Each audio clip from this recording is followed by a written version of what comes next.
Muy buenas tardes a todos y todas. Voy a enviar esta cápsula, producto de que no pude hacer la clase el día de hoy por un percance familiar. Estamos entrando al contenido de adolescencia. Acabamos de ver hitos del desarrollo de la niñez temprana, de la infancia intermedia, y ahora vamos a revisar aquellos vinculados con esta importante etapa de la vida.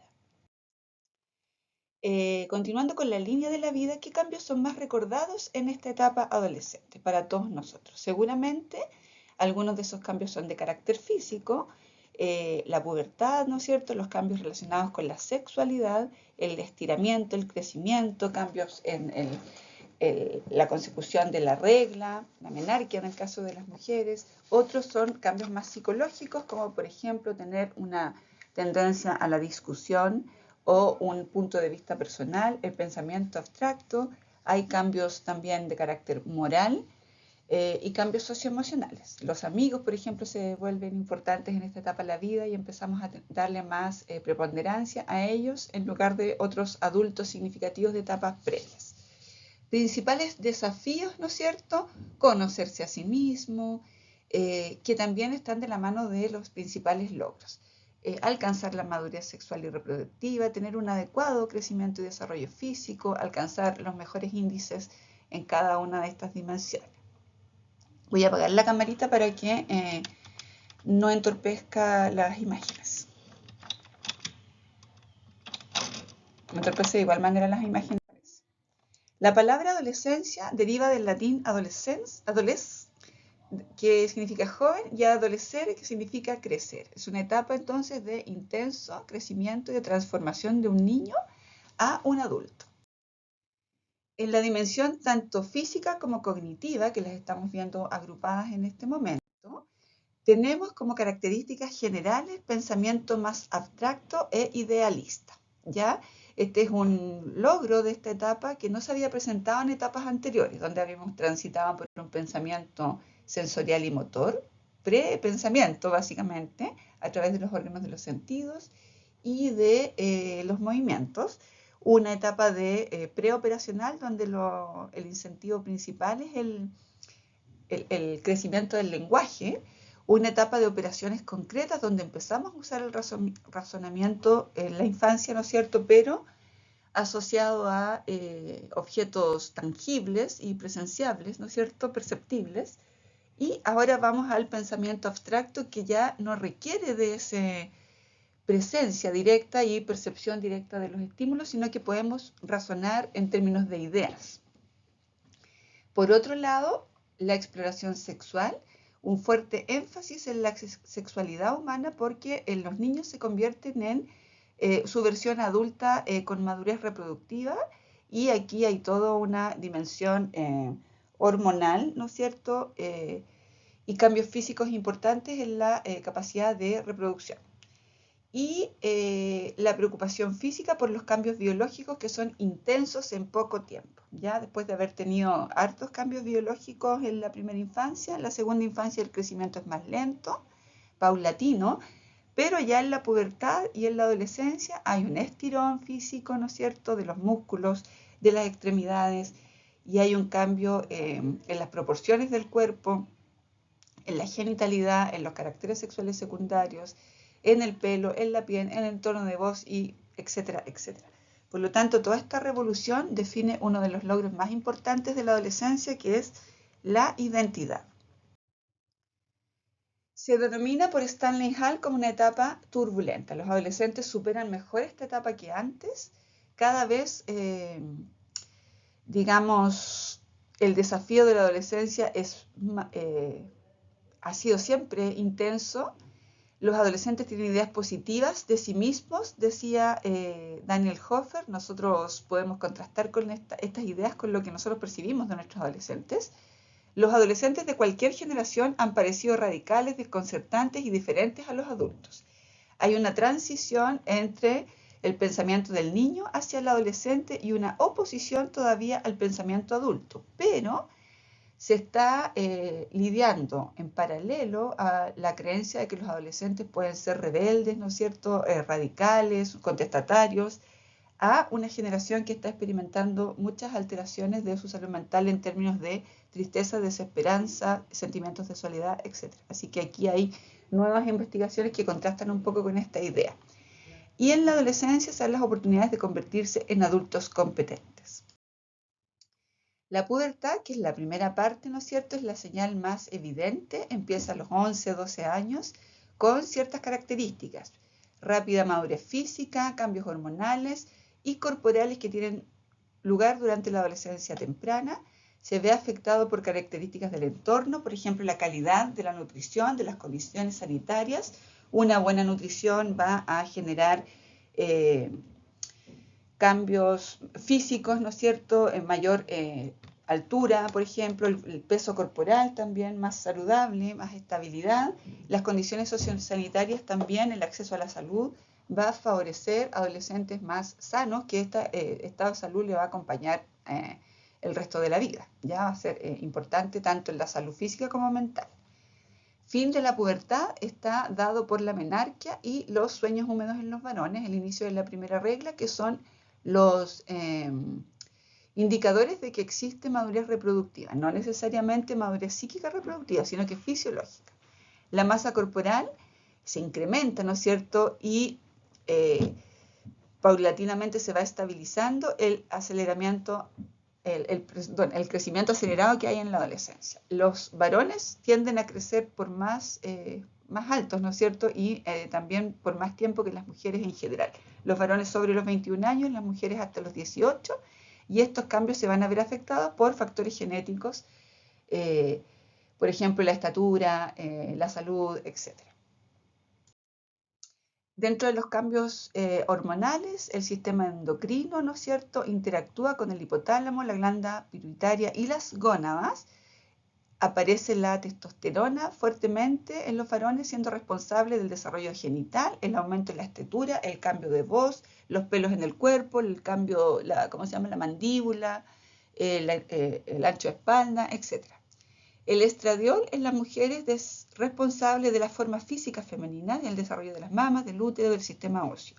Que nosotros tengamos un cuerpo de caderas anchas y mamas involucra que el cuerpo se prepara para la fertilidad. Esto obviamente en mujeres heterosexuales, biológicamente mujeres también, y puede haber una alteración que es la incorporación de hormonas en niños y niñas y jóvenes que están en transición. En cuanto a la estatura y el peso, el crecimiento acelerado en la pubertad tiene una diferencia de 2 años entre las mujeres y los varones, como promedio 9 años para las niñas y 11 para los niños en términos de una pubertad donde se crece. El peso también hay un aumento acelerado mayor en las niñas. Después de los 14 años los niños alcanzan el peso igual que la estatura. Es decir, hay un periodito de la vida donde las niñas son más grandes, maduran antes. Debe ser sexto básico, séptimo básico, ¿no es cierto? Incluso octavo, donde en general las mujeres son más altas que los varones, pero luego los varones alcanzan y superan esa estatura.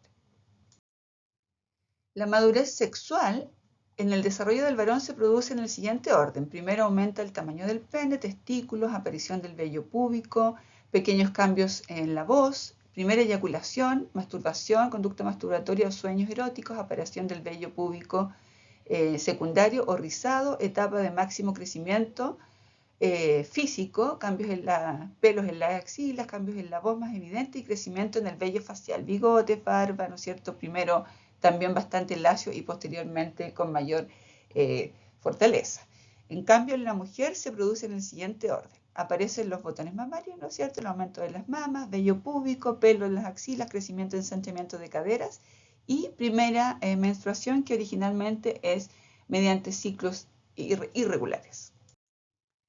La imagen corporal se ve modificada importantemente y ocurre de manera normal una alta preocupación por el propio cuerpo y la imagen que ellos reflejan. Están transformándose intensamente de un cuerpo de niño a un cuerpo de adulto, de un cuerpo pequeño a un cuerpo más alto, y esos cambios físicos van en anchura, ¿no es cierto?, en textura, en varias variables. Por lo tanto, vamos a estar en esta edad, querámoslo o no, concentrados en estos cambios físicos, y los adolescentes son capaces de pasar mucho tiempo frente al espejo, probándose ropa, cambiándose ropa, mirando su cuerpo, pueden aparecer inseguridades, ¿no es cierto?, propias de esta etapa, porque hay una comparación con jóvenes de otros jóvenes adolescentes. Diferencias de género están asociadas a la imagen corporal. Para las niñas aumenta, lamentablemente, chiquillas, la grasa, y para los varones la masa muscular en esta etapa. En cuanto a la sexualidad en la adolescencia, se incorpora la sexualidad a la propia identidad, curiosidad por los misterios de la sexualidad, la autoexploración, la exploración con otros emerge, y aquí pueden aparecer también conductas de preocupación en relación a la exploración sexual. Hay un proceso de madurez en la integración de la sexualidad que pasa por periodos de vulnerabilidad y confusión. Puede haber confusiones respecto a la identidad, puede haber vulnerabilidad en el sentido de que otros pueden interrumpir o intervenir en el propio desarrollo sexual sin que el adolescente tenga la madurez para saber sus límites, qué está pasando. Por ejemplo, yo he trabajado con varios pacientes que han sido tocados por otras personas sin saber si estaban disfrutándolo o no, sin dar su consentimiento o no. Entonces, en ese sentido es una etapa de poco conocimiento y de experiencias nuevas. Hay límites asociados a la cultura, a la familia, el contexto, los medios de comunicación, hasta donde se permite nuestra expresión sexual. Y el deseo y la exploración sexual son procesos normales, y la mayoría va a desarrollar prácticas saludables que no los dañan en su desarrollo. La autoexploración, exploración con otros siempre y cuando no se cometa una conducta sexual de carácter penado por la ley, por ejemplo. El desarrollo de la identidad sexual involucra múltiples facetas. Aprender a reconocer y saber y reaccionar ante los estímulos sexuales, la propia excitación, la atracción sexual hacia personas de distinto sexo, del mismo sexo, ¿no es cierto? Y hay momentos en que se dan ambas atracciones sexuales hacia las amigas, hacia los amigos, sin tener claro cuál es la identidad. Se van desarrollando en esta etapa nuevas formas de intimidad, interés por partes del cuerpo que anteriormente no eran observados, ¿no es cierto? Excitación hacia personajes, personas conocidas o personajes, por ejemplo, de la televisión, etc. Y es importante conocer habilidades necesarias para regular el comportamiento sexual y evitar consecuencias no deseadas. Tenemos entonces 3 identidades en el fondo en términos de atracción, una denominada heterosexual, homosexual y bisexual en términos de la atracción que otras personas provocan en el niño, niña, en el adolescente en este caso, en relación a su interés por una aproximación sexual con otros. Paralelamente, el cerebro del adolescente tiene varios procesos importantes. Se reduce el número de sinapsis en comparación con la etapa anterior y hay un importante proceso de poda neuronal. Lo que no se ha ocupado hasta la fecha se empieza a eliminar porque gasta mucha energía, como hemos dicho, mantener neuronas, hay que alimentarlas. Por lo tanto, hay un fuerte proceso como de especialización, por decirlo así, de las neuronas que ya las redes que estamos ocupando y de poda. Y también hay procesos de migración. Los últimos procesos de migración importantes ocurren aproximadamente a los 16 años hacia el córtex prefrontal. Aumentos bruscos de la actividad eléctrica del cerebro a los 9, 12, 15, 18 y 20 años provocan cambios en el funcionamiento cognitivo. Sabemos que va desde el pensamiento más concreto a un pensamiento más abstracto y a la capacidad de autorregulación progresiva de la planificación conductual, ¿ya? Es decir, que yo tome decisiones de manera autónoma y autorregulada. Eso es un logro paulatino de la adolescencia, no es que llegue con la adolescencia.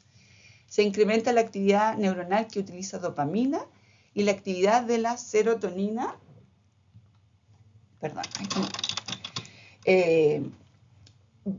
fluctúa, ¿no es cierto?, de tal manera que, se me perdió mi cursorcito, ahí sí.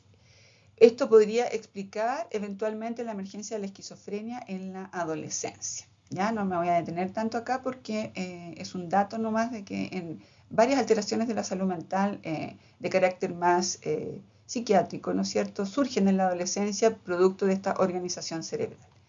Y madura la amígdala, que está muy vinculada con el control de las emociones, y posteriormente el córtex prefrontal, el neocórtex, que es lo que está en la zona de la frente, en la corteza cerebral. que va a ayudarnos a regular el comportamiento, planificar la conducta, tener flexibilidad, puras funciones que nosotros generalmente le pedimos que la tengan los niños y no la tienen todavía los niños, ¿ya? Ahí sí. Los niños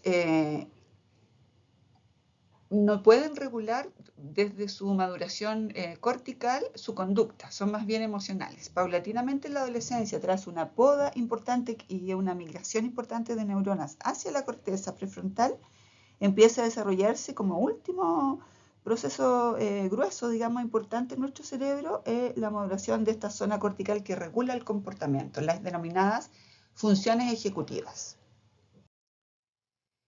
La poda, ¿no es cierto? Aquí tenemos al nacimiento, a los 0 años, a los 14 años. Si se fijan, en el nacimiento tenemos neuronas mucho más desconectadas y menos.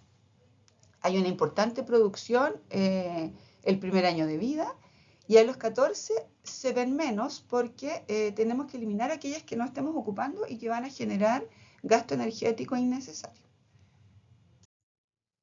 En términos de la salud de los adolescentes, es un momento crítico, se inician hábitos poco saludables, alimentación, actividad física, calidad del sueño, que van a afectar el resto de la vida y que están en un proceso madurativo importante instalándose, entonces alteran el resto del desarrollo del cerebro y del cuerpo.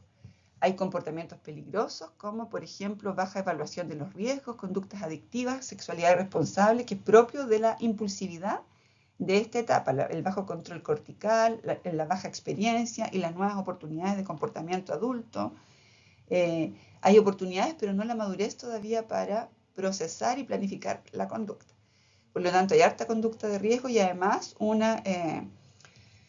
proceso de búsqueda de la identidad, de comparación con otros, la importancia de los amigos. Entonces, las redes sociales son las que, de amigos, influyen bastante en conductas peligrosas.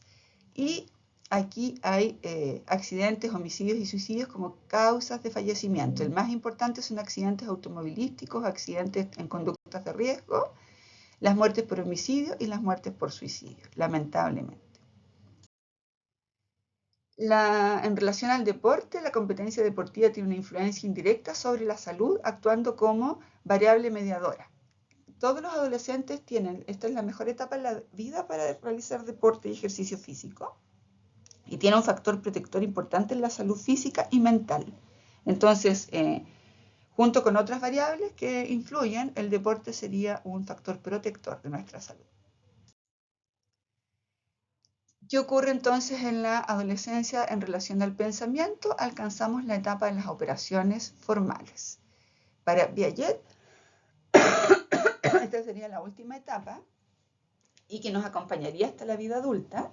El pensamiento es más abstracto que en la etapa previa concreta. Los adolescentes no solo elaboran sus pensamientos en relación a experiencias reales y concretas, sino que son capaces de crear situaciones, hechos que constituyen posibilidades puramente hipotéticas, es decir, imaginar probabilidades o situaciones estrictamente abstractas. Esto luego de haber usado la lógica en el pensamiento concreto, ya puede usar la lógica frente a situaciones hipotéticas que yo me imagino. ¿Qué hubiese pasado si le digo esto a alguien? Imagino conducta, imagino situaciones. ¿Qué pasaría si yo me lanzo con la bicicleta? ¿Te fijas? Entonces también hay conductas de riesgo asociadas a ese pensamiento hipotético. Y empezar a tener pensamientos por valores, por fuertes creencias que nos hacen distinguirnos de los adultos que nos han criado. Por lo tanto, en la búsqueda de la identidad también emerge con fuerza este pensamiento abstracto. Y guarda relación con la madurez del cerebro que está preparado ahora para pensar en abstracto. Tenemos capacidad para resolver problemas, capacidad verbal para resolver problemas, es decir, pensar, escribir, redactar posibilidades, ¿no es cierto?, en nuestra mente o ya sea por escrito, plantear el propio concepto de pensamiento, es decir, analizar mi propio pensamiento o metaanálisis. Pensamiento lleno de idealismo valórico, ¿no es cierto?, y de posibilidades. Cualidades ideales están en ellos mismos y en los demás. Suele haber en el adolescente un pensamiento abstracto asociado a valores y de crítica social hacia las reglas establecidas por el mundo adulto. El pensamiento hipotético deductivo es la capacidad para formar hipótesis o suposiciones sobre la manera de resolver problemas que luego deducen o concluyen de forma sistemática cuál sería esa mejor forma de resolver un problema. Yo puedo pensar, por ejemplo, cómo construir una casa y imaginarlo hipotéticamente, hacer un planito en mi mente. Eso empieza a surgir en esta edad. Pero también me puedo imaginar qué pasaría con mi cambio comportamental y la conducta de otros, qué pasaría si toda la gente hace tal cosa. Por ejemplo, ¿se acuerdan de Greta? La niña que era influencer y movilizaba gente a raíz del tema del cambio climático, ¿no es cierto? Ella era una adolescente que impulsaba muy idealistamente su causa, ¿no es cierto? Viajó por el mundo, etcétera, etcétera. Su familia también la apoyó, por supuesto. Y ella también hipotetiza qué pasaría si todos hiciéramos lo que ella señala. ¿Ya? Este es un ejemplo clásico de adolescentes ahí y pensamiento idealista, hipotético, deductivo. Una de las características que se han denominado límites del pensamiento adolescente principalmente es el egocentrismo. Voy a detener el video en este momento para hacer una segunda cápsula y que no quede tan pesado.